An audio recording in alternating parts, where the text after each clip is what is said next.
Aujourd'hui, nous allons aborder le sujet du cours du Bitcoin, d'Ethereum et du XRP. Mesdames et messieurs, le cours du Bitcoin va-t-il connaître une chute dans les prochaines semaines, s'approchant des 40 000 dollars? Et y aura-t-il ensuite un retournement du marché, c'est-à-dire une hausse du Bitcoin et une hausse de tous les altcoins?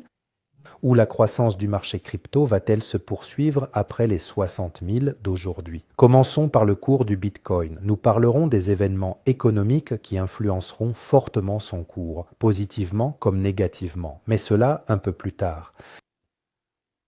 Regardez ce qui est arrivé au cours du Bitcoin. Il est tombé de 60 000 dollars cette nuit. Je vous avais expliqué dans les dernières vidéos quel était le problème. Des négociations devaient avoir lieu entre l'Iran et les États-Unis.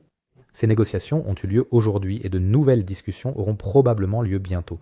Mais la probabilité d'une escalade du conflit n'a pas disparu, c'est-à-dire qu'elle est toujours là. Qu'est-ce que cela signifie?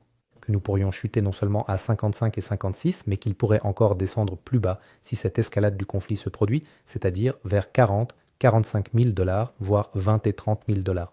Mais j'y reviendrai plus tard. Je vais maintenant vous montrer une capture d'écran d'une perspective à long terme. Vous comprendrez où se trouvent ces zones de soutien, car elles vous seront nécessaires. Si cette escalade devait se produire, ce l'ensemble du marché s'effondrera encore plus fortement. Pour l'instant, le cours est en hausse, voilà, c'est une bonne chose. Et c'est précisément ici que nous avons besoin de l'information suivante, à savoir que si les parties parviennent à un accord, c'est-à-dire si l'Iran et les États-Unis concluent un traité de paix, alors très probablement nous assisterons à une consolidation du marché. Et cette ligne bleue va jouer un rôle très important. Je vais vous expliquer pourquoi. Regardez d'abord les données économiques. Je vous avais dit que les chiffres du chômage devaient être publiés aujourd'hui. Ils ont été reportés à mercredi, la semaine prochaine. Nous avons besoin que les données sur le chômage augmentent. Ces données sont liées à la décision de la Fed de baisser les taux d'intérêt. Je penche plutôt pour une baisse des taux d'intérêt cet été. Les données sur l'inflation ont aussi été reportées de mercredi à vendredi, c'est-à-dire que la semaine prochaine, nous aurons les chiffres du chômage et ceux de l'inflation. Ici, il nous faut que les données sur l'inflation baissent pour que la Fed abaisse plus rapidement les taux d'intérêt qu'en été. Parce que si l'inflation a augmenté, nous aurons une autre correction du marché des crypto-monnaies, pas aussi importante que la précédente, mais elle aura lieu. Les données de Nvidia, c'est aussi un événement très important. Ce sera le 25 février, un mercredi. Ils ont une capitalisation boursière importante, donc ce jour-là, ce sera volatile. Maintenant, regardez la zone de support. Sur le côté droit, vous voyez ces lignes bleu clair et bleu foncé, pardon, les lignes jaunes et bleues. Ce sont des zones de support. Ici, c'est une capture d'écran. Ici, le Bitcoin se trouvait encore à 77 000 dollars. Je vous avais dit qu'entre 70 000 et 55 000, il y a une zone de support très forte. Nous avons atteint les 60 000. Actuellement, le cours du Bitcoin est à 70 000 dollars. Alors, mais s'il vous plaît, portez votre attention sur cette zone-ci, 45 000 et 40, puis 30 et 20. Ces niveaux vous seront nécessaires si une escalade du conflit venait à se produire. Le cours chutera alors une fois de plus et peut-être même plus fortement qu'il ne l'a fait auparavant. Voilà, tout dépend donc maintenant de ces deux pays, de la rapidité avec laquelle ils s'entendront, ou s'il y aura une escalade du conflit. Si cela se produit, nous verrons une correction. Passons maintenant à cette ligne bleue, c'est-à-dire quand le cours du Bitcoin franchira cette ligne bleue, la probabilité d'une croissance augmente, c'est-à-dire d'une croissance plus forte qu'actuellement. Comme je l'ai dit, je penche plutôt pour une consolidation du cours ici.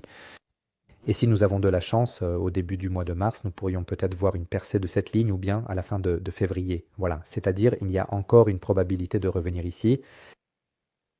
Voilà, pour l'instant, cela ne s'est pas produit, mais je penche davantage vers cette option qu'il y aura une consolidation du cours. Précisément quelque part ici, dans cette fourchette, ici, il y a peut-être aussi un plancher s'il n'y a pas d'escalade du conflit. Donc, c'est important de le préciser. Quoi d'autre est important? En principe, c'est tout ce qu'il y a à dire. Il faut attendre 1 heure pour voir si cette consolidation va se produire. S'il y a une correction, alors, comme je vous l'ai dit, ce sera 55, 56. Si ces niveaux sont franchis, alors visez, s'il vous plaît, 45, 40, et après, on parle déjà de 30 000 dollars. Parce que si nous chutons fortement, disons, vers ce point-là, alors la ligne bleue jouera un rôle important ici. Cette ligne bleue, s'il faudra la tirer jusqu'ici, et elle servira alors de ligne de percée haussière pour un mouvement d'ampleur supérieure. Que se passe-t-il avec le cours de l'Ethereum? Nous avions discuté que notre zone de support se trouve ici, c'est-à-dire si le Bitcoin était descendu à 55 000 dollars, l'Ethereum se serait retrouvé ici, 1532 et 1383. L'Ethereum est arrivé jusqu'ici, vous voyez, 1724. Donc le Bitcoin est arrivé à 60 000, l'Ethereum s'est arrêté ici et par conséquent, cette zone convient très bien.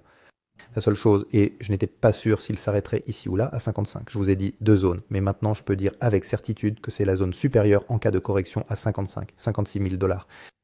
Si le Bitcoin devait quand même se consolider, c'est-à-dire sans escalade Iran-USA, alors très probablement une consolidation aura lieu prochainement. Et cette ligne bleue jouera également un rôle. Donc cela représentera une ligne de percée à la hausse. Dans l'éventualité d'une correction plus significative, toutes ces lignes vertes que vous apercevez sont autant de zones de support. Ce sont donc des points de retournement potentiel où l'Ethereum pourrait effectivement se retourner. Vous comprenez? Mais pour l'instant, j'ai plutôt tendance à penser qu'il y aura une phase de consolidation, c'est-à-dire, cependant, une escalade pourrait survenir à n'importe quel moment. Cela, je ne peux pas vous le dire. Personne ne peut vous le dire. Vous le constaterez immédiatement sur le cours, si cela a eu lieu ou non. J'espère sincèrement qu'ils parviendront à un accord pacifique. Mais je n'oublie pas la possibilité que cette escalade puisse arriver. Que se passe-t-il avec le cours du XRP? Le XRP a aussi fortement chuté cette nuit, il est tombé à 1,11 $. Je vous avais dit que la zone des 55 000 pour le Bitcoin se situerait soit ici, soit là, c'est-à-dire 80, 100 et 1 dollar et 4 centimes. Le cours du Bitcoin a atteint 60. L'Ethereum, le XRP s'est arrêté ici, donc la zone 55 se trouve quelque part au milieu, soit environ 91 cents. Si l'on voit une escalade, bien sûr, le XRP chutera plus fort. On croit que ces lignes vertes, elles sont toutes des supports, mais elles nous seront utiles plus tard, car il y a eu de faibles mouvements pour le XRP. Mais pourquoi, par exemple, le XRP chute-t-il si vite? C'est pour l'avenir, pour votre information. Parce que de tels mouvements se reproduiront également avec d'autres monnaies. Un mouvement rapide vers le haut, tout comme avec Solana ici. Il n'y a pas eu de consolidation. Le prix n'a pas bougé latéralement. Vous voyez?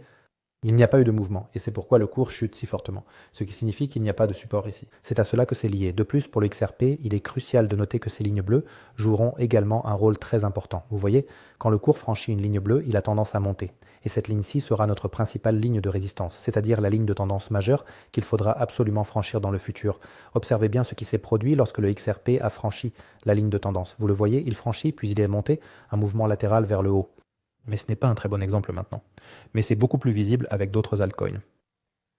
Voilà, soyez donc un peu prudent sur le marché, c'est-à-dire qu'une escalade peut encore se produire. Si elle se produit, nous verrons encore une correction.